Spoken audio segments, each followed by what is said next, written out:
Hi everyone, we're going to go through a series of hip joint mobility that you can do for yourself to gain range in the front of your hip. First exercise, you're going to have your knee on a cushion, your hip is directly over the knee and your toes are tucked at the back. Then you're going to take the leg out nice and straight, have something to hold on to on the side. This is called half splits. And you're going to take your hands onto your hip crease.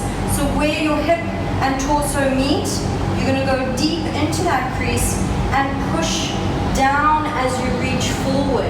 And you'll feel a deep stretch at the back of the hamstring, but this is going to open the joint at the front because we're gliding the joint posteriorly. Okay, so the first one we were here, nice and straight. Now we're going to take your foot about 45 degrees away, bent knee, but slightly bent, a little bit more than 90 degrees. Place your hands again into the hip crease, and you're going to push forward as you go a little bit deeper. This is really going to help in a squat or a deep squat position. But you really have to have a lot of strength, and you're pushing the joint down towards the opposite knee. Again, this is getting a posterior glide of the joint so that you can get more range into the front of the hip. Third variation, we're coming now into our adductors.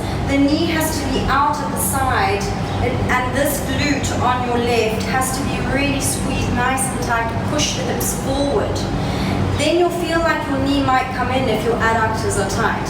But then you have to push it away and then just come down and open up the chest, feeling a deep stretch into the groin to open up even more into the front of the hip. Now we're coming to the fourth variation, where your feet are facing forwards and the weight of your foot is on the outside of the foot. So you might feel a stretch going down the side of the leg. Then you're pushing your hips forward and squeezing your glutes at the back. Place the hands again onto that hip crease and you're going to push away to the side. Now your aiming is towards the opposite knee and you're pushing that joint down.